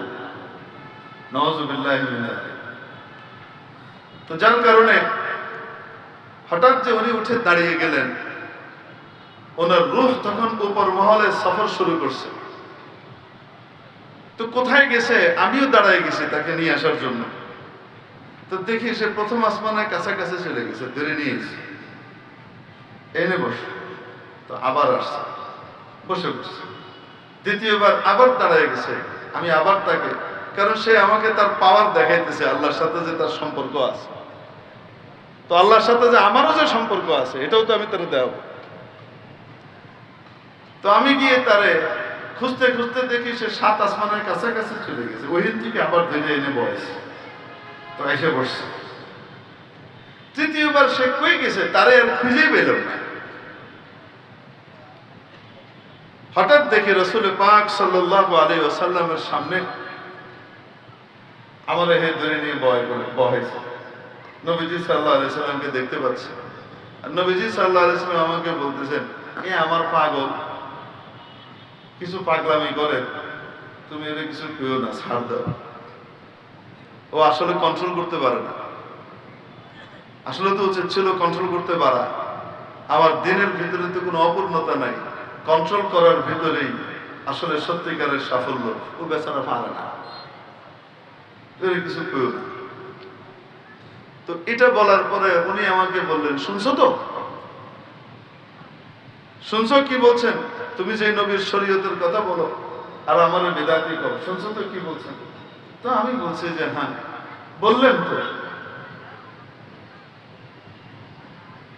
হযরত, তারপরেও যে আপনি বলেন, দেখেন এই যে যেগুলা মাকামাতের কথা যেগুলা বলতেছি, এগুলা উম্মতের জন্য দলিল নয়, দলিল তো এটাই যে কোরআন সুন্নাহ নবীজি রেখে গেছেন। আর সাহাবীরা ওইটার উপরে আমল করেছেন, ওইটার উপরেই চলতে হবে, ওইটার উপরেই ফতোয়া দিতে হবে, ওইটার উপরেই মাসালা বলতে হবে। অন্তর্নিহিত জগতে কি হচ্ছে সেটা ধর্তব্য নয়। তাই আমি বলেই যাব, বাকি রইল আগে যেভাবে তাকে বলতাম সরাসরি, যেহেতু নবীজি বলছেন যে কেউ না আপাতত ছাড় দাও পাগল, তাই আমি ছাড় দিয়ে দিচ্ছি। হযরত শেখ জিয়াউদ্দিন রহমতুল্লাহ আলাইহি মৃত্যুসজ্জায় শায়িত, মারদুল ওয়াফাতে আছে। ডাক্তাররাও বলে দিয়েছেন এই যাত্রায় পার পাওয়া মনে হয় অসম্ভব, হযরত মনে হয় চলে যাবেন, শরীর এত খারাপ। হযরত নিজামউদ্দিন আউলিয়া রহমতুল্লাহ আলাইহি আসলেন শেখ জিয়াউদ্দিন সাহেবকে দেখতে। খবর দেওয়া হলো যে হযরত নিজামউদ্দিন আউলিয়া আসছেন, আপনার সাথে দেখা করবেন, আপনার ইয়াদত করবেন। হযরত জিয়াউদ্দিন রহমতুল্লাহ আলাইহি বলে দিলেন, যাও গিয়ে বলে দাও মৃত্যুর সময় এই বেদাতের চেহারা আমি দেখতে চাই না, আমারও মনে হয় আমি চলে যাব, আর এই সময় আমি কোনো বেদাতের চেহারা দেখতে চাই না, গিয়ে বলে দাও। হযরত শেখ জিয়াউদ্দিন রহমতুল্লাহ আলাইহির কথা এটা গিয়ে নিজামউদ্দিন আউলিয়া রহমতুল্লাহ আলাইহিকে বলা হলো। নিজামউদ্দিন আউলিয়া রহমতুল্লাহ আলাইহি খবর পাঠাইলেন কাসেদকে দিয়ে, যাও বলো নিজামউদ্দিন আসছে, তওবা করে আসছে, আর কখনো সামা করবে না, যে বলো যে তওবা করে আসছে। গিয়ে যখন বলছে, বলার সাথে সাথে হযরত শেখ জিয়াউদ্দিন রহমতুল্লাহ আলাইহি নিজের মাথার যে পাগড়িটা আছে ওটাকে নামাইয়ে দিয়ে বললেন, যাও দরজা থেকে এই পাগড়িটা বিছাইয়া দাও, আর বলো যেন ওই পাগড়ির উপর দিয়ে উনি পা রেখে হেঁটে আসেন। আনা কে খাকরা বনজর কি মিয়া কুনন, আয়া বওদ কে গোশায়ে চশমে মামা কুনন। আরে সে সমস্ত মহামনীষীরা, রত্নরা, যাদের চোখের এক দৃষ্টিতে সাধারণ মাটি পরশ পাথরে পরিণত হবে, কি বা ক্ষতি হবে, এ সমস্ত আল্লাহওয়ালারা যদি চোখের কোনা দিয়েও আমার দিকে একটা নজর দেন। তাদের শেখ নিজামউদ্দিন আউলিয়া রহমতুল্লাহ আলাইহির নজর নেবার জন্য ওই শেখ জিয়াউদ্দিন রহমতুল্লাহ আলাইহি এখন তামান্না করতেছেন, যিনি ওনার বিরুদ্ধে বলতেছিলেন, কেন নবীজির শরীয়তের খেলাফ করতেছিলেন। তাই উলামায়ে কেরাম সামান্যতম যদি নবীর শরীয়তের ভিতরে কি হয়, টাচ হয়, কেউ এটার ভিতরে বৃদ্ধি করে বা কমায়, আলেম ওলামা সে যত প্রিয়ই হোক না কেন সেই ব্যক্তি, তাকে ছাড় দেন না, ওনারা টাইট করে বলেন। আর টাইট করে বলার কারণে দুনিয়াতে অনেকে তাদেরকে শত্রু জ্ঞান করে, আসলে এনারা হলেন তাদের মুহসিন, তাদেরকে জাহান্নামের পথ থেকে মুক্ত করে জান্নাতের দিকে নিতে চান। মেরে মুহতারাম দোস্ত, আজিজ ও বুজুর্গ, এই জন্য বলতেছিলাম, ওই যে কথা থেকে গেছিলাম যে কোনো কিছু যখন বড় কাছ থেকে মঞ্জুর করাইতে হয়, তো তখন মঞ্জুর করানোর আগে কার্টেসি হলো প্রথমে তার প্রশংসা করা, তারপরে বলা আমরা আপনারই, তারপর গিয়ে বলা আমাদের এই জিনিসটা যদি একটু পুরা করে দেন, আপনি আপনার চোখের কোনা দিয়ে যদি একটু নজর দেন, সামান্য দৃষ্টি দিলেই আমাদের এই বড় বড় সমস্যাগুলোর সমাধান হয়ে যায়। বলে কি বলি না, এখান থেকে গেছিলাম যে সামান্য দৃষ্টি দিলেই কি হয়ে যায়, পুরা হয়ে যায়। তো রব্বুল জালাল আমাদেরকে দোয়া শিখিয়েছেন, 17 বার এই দোয়া নামাজের ভিতরে করান। এই দোয়াটার জন্য কোরআনে কারীমের নির্দেশ দিয়ে রেখেছেন, সূরা ফাতিহার ভিতরে প্রথম 3 আয়াত হলো রব্বুল আলামিনের প্রশংসা। আলহামদুলিল্লাহি রাব্বিল আলামিন, যত প্রশংসা হতে পারে সমস্ত প্রশংসা মহাবিশ্বের প্রতিপালক একমাত্র আল্লাহর জন্য। আর রহমানির রহিম, যিনি পরম করুণাময়, অতিশয় দয়ালু। মালিক ইয়াউমিদ্দিন, বিচার দিবসের মালিক, অর্থাৎ যেমনি ভাবে তিনি দয়ালু তেমনি ভাবে তিনি কঠোরও বটেন। কারণ যখন গোটা পৃথিবী ধ্বংসস্তূপে পরিণত হবে, সব সমান করে দেওয়া হবে, কিছুই নাই, কোনো উঁচু নিচু জায়গা নাই। রব্বুল আলামিন খালি জায়গার মধ্যে যখন কেউ নাই, সবাইকে ওয়াফাত দেওয়া হবে, সবার রূহ কবজ করা হবে। হযরত আজরাইল আলাইহিস সালামের রূহ তাকে কবজ করতে বলা হবে। কেউ নয় ওই সময় মাওলায়ে কারীম ঘোষণা দিবেন, প্রশ্ন রাখবেন, লিমানিল মুলকুল ইয়াউম, লিমানিল মুলকুল ইয়াউম, আজকের এই রাজত্ব কার? লিমানিল মুলকুল ইয়াউম, আজকের এই রাজত্ব কার? শেখ হাসিনা দিল্লি গিয়ে পালায় বেরিয়েছে। তারপরে অনেকে আবার আপার আশায় আছে, আইবেন আইবেন ইনশাআল্লাহ ফি ইয়াউমিল কিয়ামা দেশাকাত হবে।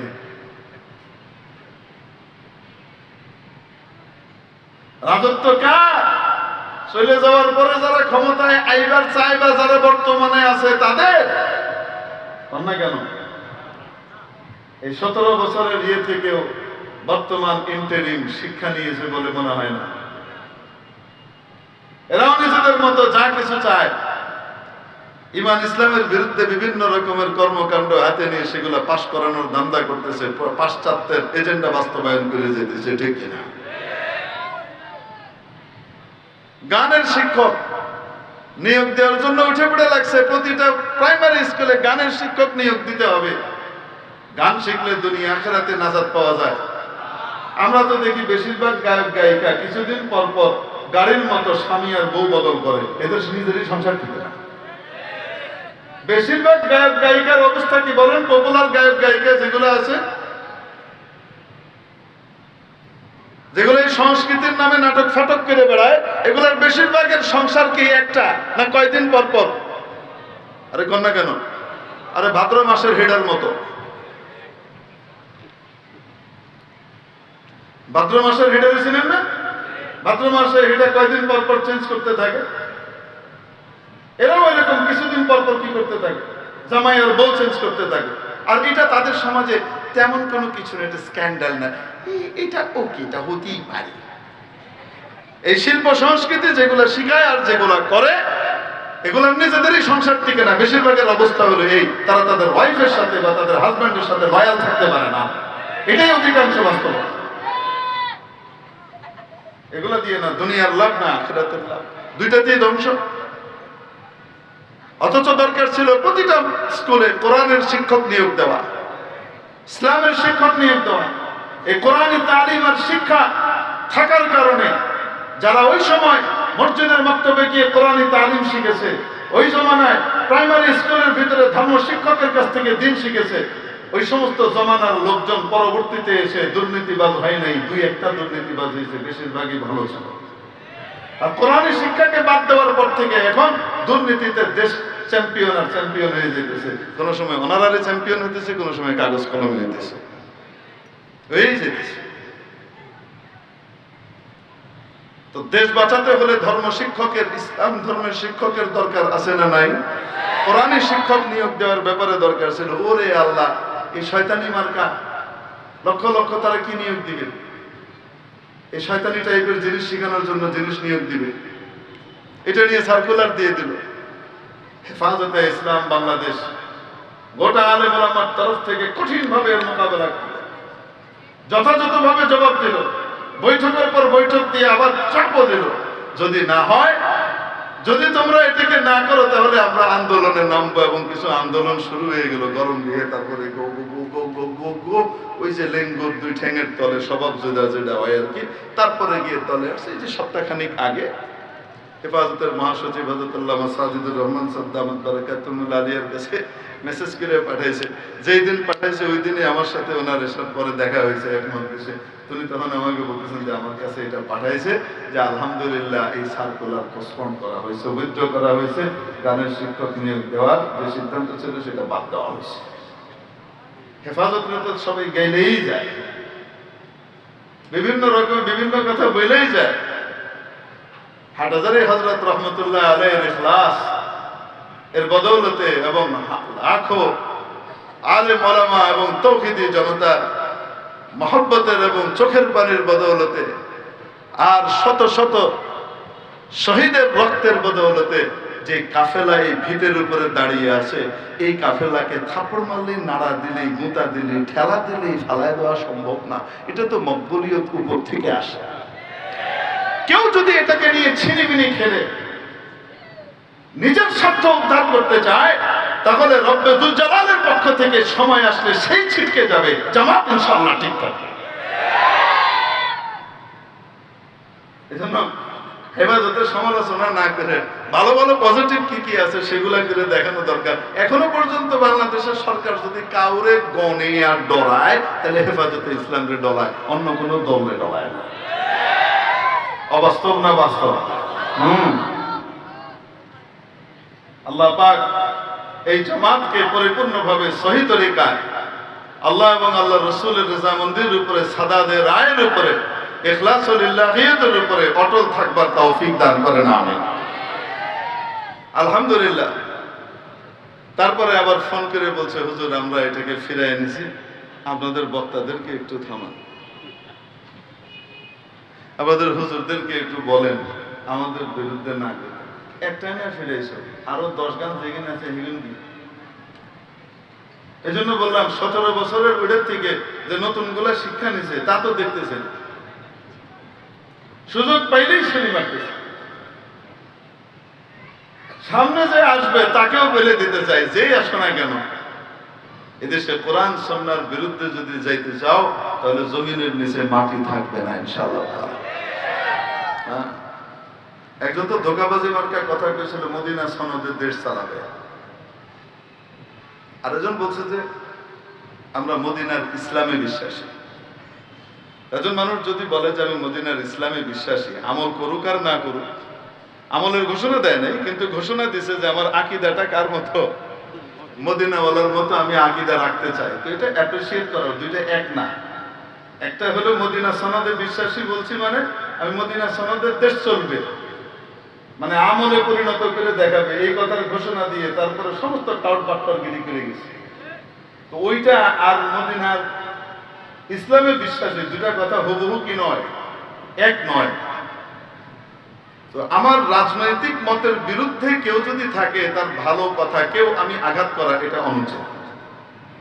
হতে পারে রাজনৈতিক ভাবে আমি ওনার মতের বিরুদ্ধে, কিন্তু তাই বলে যেটা অ্যাপ্রিসিয়েবল এমন জিনিসকেও কি করা, আঘাত করা ঠিক না। বরং দোয়া করা উচিত যে আল্লাহ পাক এই বিশ্বাসকে বাস্তবে রূপায়িত করবার তৌফিক দান করেন। বিশ্বাসের যে কথা বলা হয়েছে সেটাকে বাস্তবে আনবার তৌফিক নসিব করে। আফসোস হইল এদেশে সকলেই জানে ইসলাম ছাড়া ক্ষমতায় যাওয়াও যায় না, ইসলাম ছাড়া ক্ষমতায় থাকাও যায় না। এইটা এই দেশের রাজনীতিবিদরা মনে প্রাণে কিন্তু বিশ্বাস করে। তারপরেও শয়তানিতে সবকিছু আগাগোড়া সব উল্টায় ফেলায়। এই কামগুলা করে কি করে না আপনি দেখবেন। হ্যাঁ, বেশি কিছু বলবে এই জঙ্গিবাদ, এই দেশে ইসলামের মৌলবাদ বেড়ে যাচ্ছে, এই হচ্ছে সেই হচ্ছে, এগুলা বলবে। হ্যাঁ, বামপন্থীগিরি করবে, এগুলো সেগুলো করবে। আবার দেখবেন যখন রাজনৈতিক প্রচারণা শুরু করবে, তখন দেখবেন রাজনৈতিক প্রচারণার সময় জিন্দা হুজুর মুর্দা হুজুর সব হুজুরের কাছেই আবার যাবে। প্রথম প্রচারণাটা শুরু করবে হযরত শাহজালাল ইয়ামানি রহমতুল্লাহ আলাইহির কবরটা জিয়ারত করে, এটা হোক আর হেডা হোক, দুইটাই গিয়ে ওইখানে জিয়ারত শুরু করে তারপরে প্রচারণা শুরু করে। করে কি করে না? আর হুজুরদের, জিন্দা হুজুরদের কাছে তো যাই, আপনারা তো দেখতেছেন, যেহেতু রাজনীতি আসছে দেখবেন এখন কোনো সময় এই টুপি, কোনো সময় এই পাঞ্জাবি, কোনো সময় এই পায়জামা। নির্বাচন আসলে মাশাআল্লাহ শুরু হয়ে যায় নামাজ কালাম, নামাজের পরে এক লম্বা সালাম। তো আল্লাহ পাক কিয়ামতের দিন বলবেন লিমানিল মুলকুল ইয়াউম, আজকের এই রাজত্বটা কার? 3 বার বলবেন। জবাব দেওয়ার মতো কেউই থাকবে না। কে জবাব দেবে? আল্লাহ নিজেই বলবেন লিল্লাহ আল ওয়াহিদ আল কাহ্হার, মহা ক্রোধান্বিত একমাত্র আল্লাহ। আল্লাহর ক্রোধের বহিঃপ্রকাশ কিয়ামতের দিনের সূচনায় ঘটবে। এজন্য তৃতীয় আয়াতে সেটাও বলেছে মালিক ইয়াউমিদ্দিন, বিচার দিবসের, বিনিময় দিবসের একচ্ছত্র অধিপতি মালিক। প্রথম প্রশংসা আলহামদুলিল্লাহ রাব্বিল আলামিন, যাবতীয় প্রশংসা সকল বিশ্বের প্রতিপালক একমাত্র আল্লাহর জন্য, যিনি পরম করুণাময় অতিশয় দয়ালু। তৃতীয় হলো বিচার দিবসের মালিক। প্রশংসা শেষ, এইবার আমি হলাম, আমরা সবাই আপনার দলের, কয়নি কয় না? এখান থেকে আপনার মার্কাই পাস করে। এটা বলার জন্য বলে ইয়্যাকা না'বুদু ওয়া ইয়্যাকা নাস্তাঈন, ইবাদত একমাত্র আপনারই করি, সাহায্য একমাত্র আপনার কাছেই চাই। ইবাদত একমাত্র আপনারই করি, সাহায্য একমাত্র কার কাছে চাই? আপনার কাছেই চাই। এটা দিয়ে কি বুঝাইল? ইয়া আল্লাহ, আমি একমাত্র আপনার দলের। উলাইকা হিজবুল্লাহ আলা ইন্না হিজবাল্লাহি হুমুল মুফলিহুন উলাইকা হিজবুশ শাইতান আলা ইন্না হিজবাশ শাইতানি হুমুল খাসিরুন। দল মূলত দুইটা, একটা আল্লাহর দল আর একটা হলো শয়তানের দল। আল্লাহর দলে যোগ না দিলেই শয়তানের দল। দল কয়টা মোট? আয় আল্লাহ, আমি একমাত্র আপনারই ইবাদত একমাত্র আপনারই করি, সাহায্য একমাত্র আপনার কাছেই চাই, আর কারো কাছে চাই না। বিশ্বাস করি সবকিছু দেওয়া এবং দেওয়ানোর মালিক আপনি।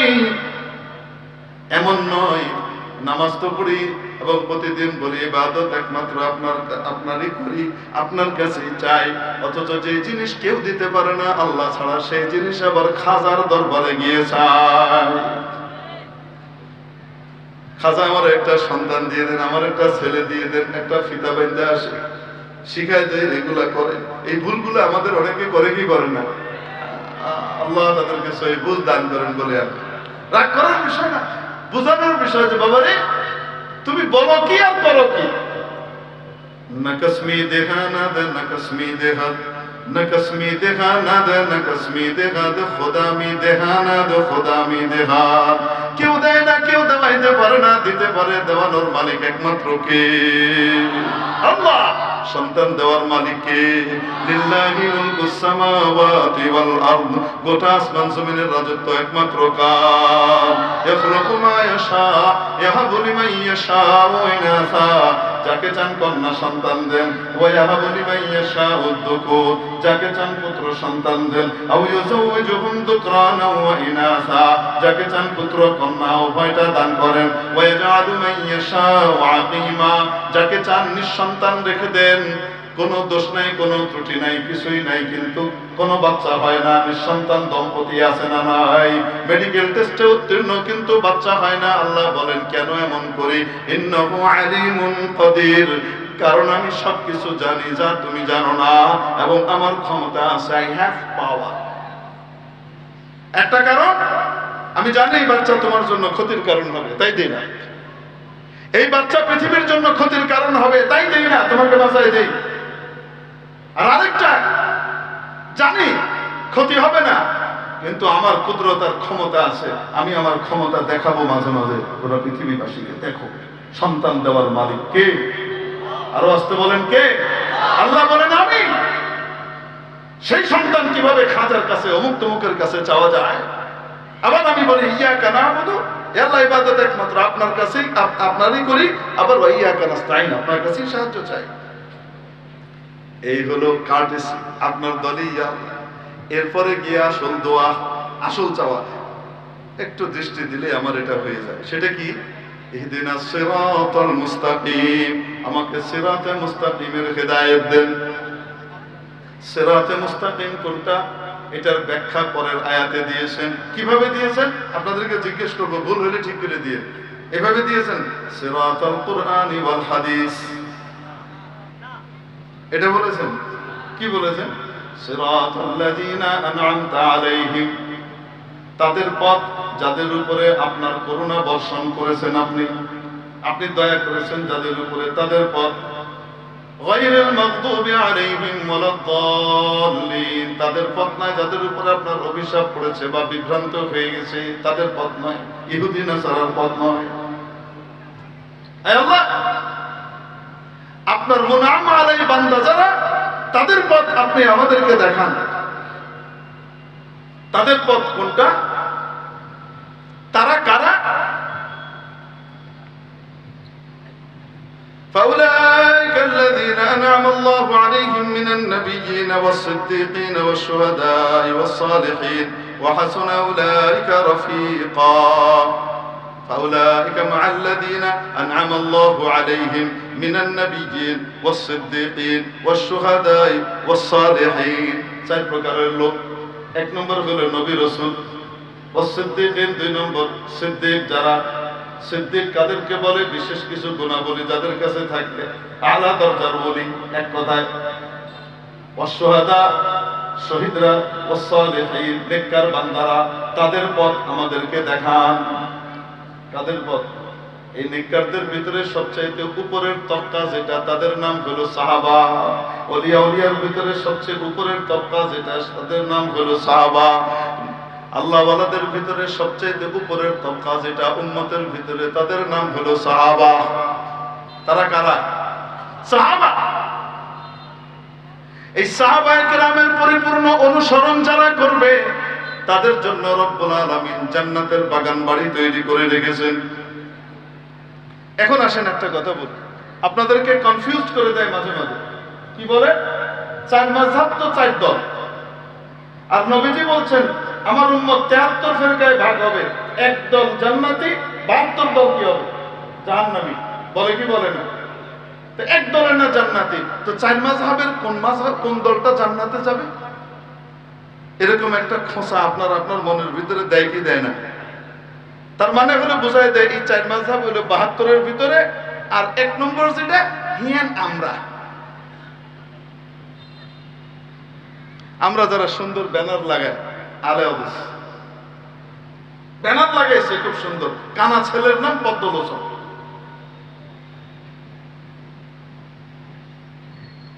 মেরে মাস্টার দোস্ত কি কইতাম আপনাকে, আসলে বললে তো কথা আরো 15 মিনিট আগে ছেড়ে দিতে চাইছিল, কিন্তু কি কম।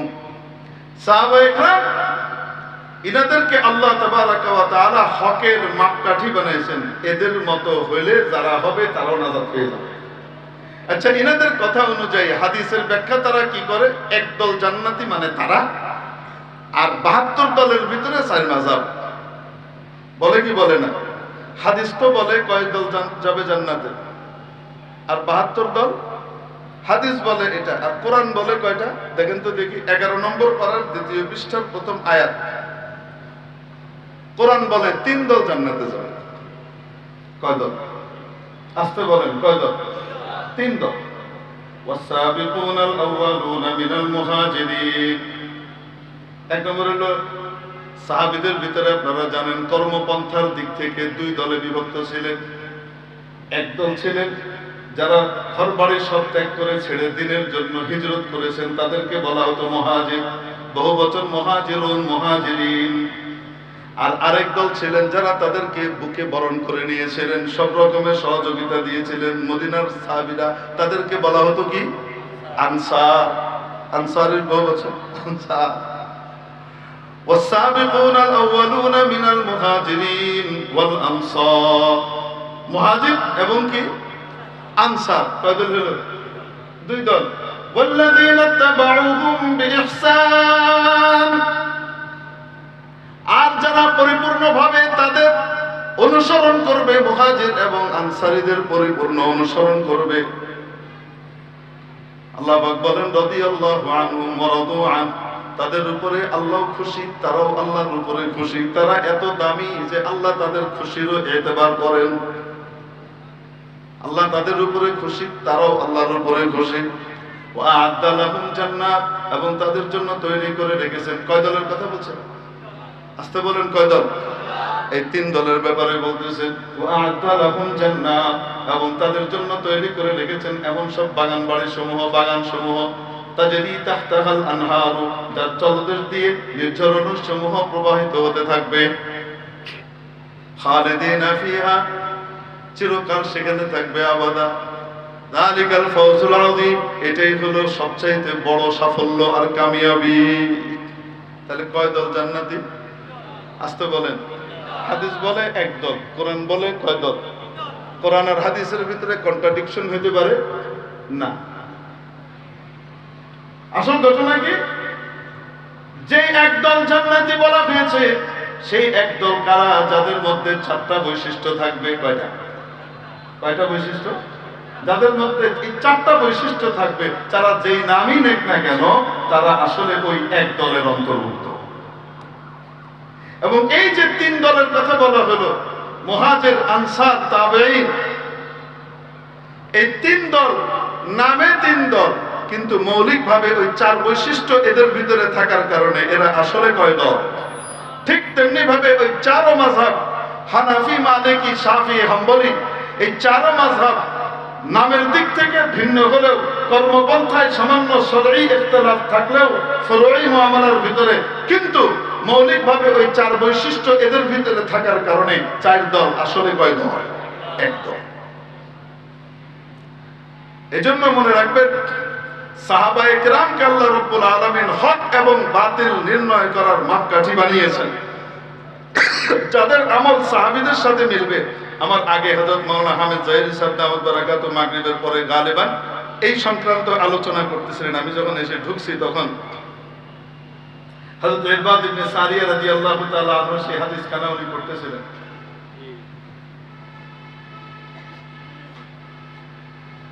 হক দল যারা, তাদের বৈশিষ্ট্য কয়টা? আসতে বলি কয়টা? কয়টা? চার। কি বলেছেন? আলাইকুম বিসুন্নতি, এক নম্বর বৈশিষ্ট্য, তারা নবীজির সুন্নাতকে আঁকড়ে ধরবে। দুই নম্বর, ওয়া সুন্নাতুল খুলাফায়ে রাশিদিন আল মাহদিয়িন, আমার পরে খোলাফায়ে রাশিদিন যারা থাকবে, যাদের বৈশিষ্ট্য থাকবে তারা হেদায়েতের উপরে প্রতিষ্ঠিত, তাদের অনুসরণ করবে। বৈশিষ্ট্য কয়টা হলো? জি, দুইটা। 73 দলে ভাগ হবে, সব জাহান্নামে যাবে, একদল জান্নাতে যাবে। তাদের বৈশিষ্ট্য কি জিজ্ঞেস করা হলো নবীজি সাল্লাল্লাহু আলাইহি সাল্লামকে, ইয়া রাসূলুল্লাহ তারা কারা? নবীজি সাল্লাল্লাহু আলাইহি ওয়াসাল্লাম তাদের বৈশিষ্ট্য বললেন, মা আনা আলাইহি ওয়া আসহাবি, যারা আমি এবং আমার সাহাবীরা যেই মত পথের উপরে আছে তাদের অনুসরণ করবে। তাহলে কয়টা হলো? 3 নম্বর বৈশিষ্ট্য, যারা নবীজির সাহাবীর কি করে? সাহাবাদের অনুসরণ করে, সাহাবাদের মত পথের উপরে থাকে। 4 নম্বর, অন্য রিওয়ায়াতের ভিতরে আবার নবীজি সাল্লাল্লাহু আলাইহি ওয়াসাল্লাম আবু দাউদ শরীফের বর্ণনা, এটার বর্ণনা যেটা আসছে, হিয়াল জামাআ, যারা মুসলমানদের মূল জামাতকে ধরে রাখে। এই সাহাবায়ে কেরামের বৈশিষ্ট্যের উপরে যারা প্রতিষ্ঠিত থাকে, এই 3 বৈশিষ্ট্যের উপরে যারা প্রতিষ্ঠিত থাকে তাদেরকে কি করে রাখে? ধরে রাখে। এই 4 বৈশিষ্ট্য যাদের ভিতরে থাকবে তারাই আহলুস সুন্নাহ ওয়াল জামাআত। এখন আপনি বিচার করেন এসে, কারা সাহাবায়ে কেরামের সুন্নাহগুলোকে ফলো করে, খোলাফায়ে রাশিদিনের সুন্নাহকে ফলো করে, আর কারা করে না? যে করবে না, সোজা কথায় বুঝে নেবেন বাতিল। যেমন মনে করেন জুমার ভিতরে আযান হয় কয়টা? আসতে বলেন কয়টা? আরো আসতে বলেন কয়টা? 2টা আযান হয়। প্রত্যেক নামাজে আযান হয় কয়বার? একবার। ইকামত হয় একবার। জুমার ভিতরে আযান হয় কয়বার? 2বার। মূল আযান কোনটা জানেন? নবীজির যুগে, হযরত আবু বকরের যুগে, হযরত ওমর রাদিয়াল্লাহু তাআলা আনহুর যুগে আযান হতো ওই যে খুতবার আগ দিয়ে ইমাম সাহেবের সামনে দাঁড়িয়ে যে আযান দেন মুয়াজ্জিন সাহেব, ওইটা হতো। অন্য আযান আর এই আযানের ভিতরে একটু পার্থক্য আছে। অন্য আযানের আওয়াজ শোনার পরে কেনা বেচা নাজায়েজ হয় না, কিন্তু জুমার আযান শোনার পরে কোরআনে কারীম বলে, ইদা নুদিয়া লিস-সালাতি মিন ইয়াউমিল জুমআতি ফাসআউ ইলা যিকরিল্লাহি ওয়া দারুল বাই'। ও ইমানদাররা, জুমার আযান শোনার সাথে সাথে, ডাকের সাথে সাথে তোমরা কেনা বেচা বাদ দাও, সবকিছু ছাড়ো, আল্লাহর জিকিরের দিকে ছোট, খুতবার দিকে ছোট। বুঝাইতে পারি না? অতএব এই আযানের পরে যদি কেউ কেনা বেচা করে, তো তাহলে সেই কেনা বেচা কি জায়েজ না না জায়েজ? সওয়াব পাবে না গুনাহ হবে? গুনাহ হবে। নবীজির যুগে, সিদ্দিক আকবরের যুগে, হযরত ওমরের যুগে জুমার ওয়াক্ত হওয়ার আগেই মুসল্লিরা সব মসজিদে এসে বসে থাকতেন। এক্কা দুক্কা দুই একজন যদি একটু পিছায়ও থাকতেন, ওই আযান শুরু হওয়ার সাথে সাথে সব পান। কিন্তু সাহাবীদের যুগ মাঝে মাঝে চলে এসেছে, নতুন নতুন মুসলমান অনেক এসেছে, হয়েছে, যারা নাকি সাহাবীদের মতো নয়, কোয়ালিটি তো হুবহু এক নয়। হযরত ওসমান গনি রাদিয়াল্লাহু তাআলা আনহুর যুগে হযরত ওসমান দেখলেন এখন আযান দিলেও অনেক মানুষ আচ্ছা এইটা শেষ করে তারপরে যায়, এরকমও আছে। বুঝেন নাই মনে হয়? মানুষের ভিতরে ঢিলে ঢালা ভাব আসছে। অতএব কিয়ামত পর্যন্ত উম্মত গুনাহগার হবে। এখন যদি এই অবস্থা হয় শত শত বছর পরে কি হবে? হযরত ওসমান রাদিয়াল্লাহু তাআলা আনহু সংবিধান বিশেষজ্ঞ যে সাহাবীরা ছিলেন তাদের সকলকে ডাকলেন, ইনক্লুডিং হযরত আলী রাদিয়াল্লাহু আনহু, হযরত তালহা জিন্দা, হযরত জুবাইর জিন্দা, হযরত আব্দুর রহমান ইবনে আউফ জিন্দা, সবাইকে ডাকলেন। ডেকে মশওয়ারা করলেন কি করা যায় বলেন। হযরত ওসমান পরামর্শ করে শুধু জুমার জন্য অতিরিক্ত একটা সতর্কতামূলক আযান চালু করলেন। কেন? এই আযান শোনার সাথে সাথে সতর্ক যারা তারা তো এমনি চলে আসবে, আর ঢিলে ঢালা যারা তারা ঠিকঠাক করতে করতে মূল আযান হয়ে যাবে, আর মূল আযান হওয়ার পরে কেউ বাইরে থাকবে না, কেউ গুনাহগার হবে না। বুঝাইতে পারি নাই মনে হয়? হযরত ওসমান রাদিয়াল্লাহু তাআলা আনহু খলিফায়ে রাশিদ ছিলেন কিনা? আসতে বলেন, ছিলেন কিনা? ছিলেন। হযরত ওসমান রাদিয়াল্লাহু তাআলা আনহু এই আমল চালু করলেন এবং খোলাফায়ে রাশিদিনের সুন্নাহ ফলো করার জন্য আদেশ করেছেন কে? নবীজি। নবীজি যেটা বলেন নিজের থেকে বলেন না, উপর থেকে অথরিটি পান তাই বলেন। আসতে বলেন, নিজের থেকে বলেন না, উপর থেকে পান তাই বলেন। তাহলে খোলাফায়ে রাশিদিনকে মানবার আদেশ, তাদের সুন্নত পালনের আদেশ এটা দিয়েছেন নবীজি নিজের পক্ষ থেকে না আল্লাহর পক্ষ থেকে? খোলাফায়ে রাশিদিনের অন্যতম হযরত ওসমান এটা চালু করলেন। হযরত আলী রাদিয়াল্লাহু তাআলা আনহু সেটা বন্ধ করে দিলেন। না বহাল লেগেছেন? খলিফায়ে রাশিদ হযরত আলীও বহাল রাখলেন। পরবর্তীতে হযরত হাসান, হযরত মুয়াবিয়া রাদিয়াল্লাহু আনহু সবাই বহাল রাখলেন। চলে আসতেছে আজকে দেখবেন নেটের ভিতরে ওই সমস্ত বক্তব্য যারা লিখে রাখে নিজেদেরকে আহলে হাদিস, আর আহলে হাদিস হিসেবে অমুক অমুক বড় বড় মাওলানা সাহেবকে মানে তাদের বক্তব্য এখনো সংরক্ষিত আছে, চাইলে আমি আপনাদেরকে শোনায় দেখাইতে পারি। বলতেছে এটা ওসমান রাদিয়াল্লাহু তাআলা চালু করা জিনিস, ওটা বিদআত, ওটা বিদআত, বিদআত, আমি মানব না বলতেছে আহলে হাদিস। আর হযরত ওসমান রাদিয়াল্লাহু তাআলা চালু করা এই সুন্নাহকে সে অস্বীকার করতেছে। তাহলে এবার আপনাকে হিসাব করে নিতে হবে যে সুন্নতে ওমর এই তারাবির 20 রাকাতকে যারা অস্বীকার করতে চায় ওমরের সুন্নত বলে, আর ওসমান রাদিয়াল্লাহু তাআলার আযানকে যারা গোতা মারতে চায় এটা হযরত ওসমানের সুন্নত এই কথা বলে এবং এটাকে বিদআত বলতে চায়, এরা আর যাই হোক না কেন কখনোই মুক্তিপ্রাপ্ত দলের অন্তর্ভুক্ত হবে না। এজন্য সাবধান থাকা দরকার। তাদেরকেও বলবো আপনারাও সচেতন হন, আপনাদের মুরব্বীদেরকে বলেন এই সময় উল্টা পাল্টা কথা বন্ধ করতে। এক তো তাল এনে শুরু করছে, আরেক তাল রাজনৈতিক ভাবে শুরু হয়েছে।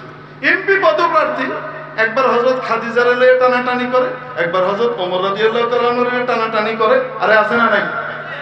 হ্যাঁ, এগুলা কি শুরু হয়েছে? এই সমস্ত উল্টাপাল্টা বক্তব্য দেওয়ার পরে দলের প্রধানের উচিত ছিল, দলের ফোরামের উচিত ছিল তাকে সাসপেন্ড করা, সতর্ক করা। করে নাই। তার মানে হলো দলীয় মত এটা, দল এটাকে অ্যাকসেপ্ট করে।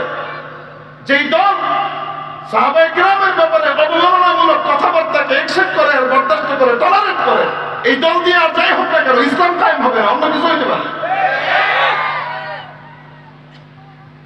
আল্লাহ পাক আমাদেরকে বুঝবার তৌফিক দান করেন। এটাই হলো শানে সাহাবার দাওয়াত, যে আমাদেরকে সতর্ক হতে হবে। ভোট দেওয়ার সময় কেউ ইসলামের নাম লইয়া এলেই কয় আমার টুপিতে ইসলাম, আমি জামাতে ইসলাম, আমি ফায়জামাতে ইসলাম, এরকম নাম লাগাই দিলেই সে কি হবে না? ইসলাম হয়ে যাবে না। ইসলাম হওয়ার জন্য সাহাবায়ে কেরাম যে আদর্শ রেখে গেছেন, নবী সাল্লাল্লাহু আলাইহি সাল্লাম সাহাবায়ে কেরামকে যা শিখিয়ে গেছেন, নবীজির দৃষ্টি দিয়ে যারা ধন্য হয়েছেন, নবীজিকে ঈমানের সাথে দৃষ্টি দিয়ে দেখে যারা ধন্য হয়েছেন, সেই সমস্ত সাহাবায়ে কেরামের মত পথ অনুসরণ করা ছাড়া কখনোই হেদায়েতের উপরে থাকা, ইসলাম কায়েম করা সম্ভব হবে না। আল্লাহ পাক, আমি কাদের ব্যাপারে বলতেছি সবাই বুঝতেছে, আমি ওই দলের সমর্থকদেরকেও বলবো আপনারাও আপনাদের দলের লোকদেরকে বলেন এটাকে চেঞ্জ করেন। অবশ্য চেঞ্জ করে নেই, দেখেন আমাদের আকাবিরিন শত বছর থেকে বলে এসেছে, অর্ধ শতাব্দী কাল বেশ থেকে বলে আসতেছে, বদলে নাই, এখন বদলায় যাবে তা না। অতএব আপনারা আপনাদের মতামত নতুন করে বিচার বিশ্লেষণ করে ঠিক করেন কিয়ামতের দিন এই লেঙ্গুর ধরে যাবেন নাকি আবু বকর, ওমর, ওসমান, আলীর লেঙ্গুর ধরে পার হবেন রাদিয়াল্লাহু আনহুম আজমাইন। সাহাবায়ে কেরামকে ধরতে হবে, এটা চিন্তা করে তারপরে আগা, নাহলে লাহোরি ইসলাম দিয়ে পার পাওয়া যাবে না, মদিনার ইসলাম লাগবে। আল্লাহ পাক আমাদেরকে সাহাবায়ে কেরামের নাহজের উপরে চলবার তৌফিক দান করেন। ওয়া আখিরু দাওয়ানা আলহামদুলিল্লাহি রাব্বিল আলামিন।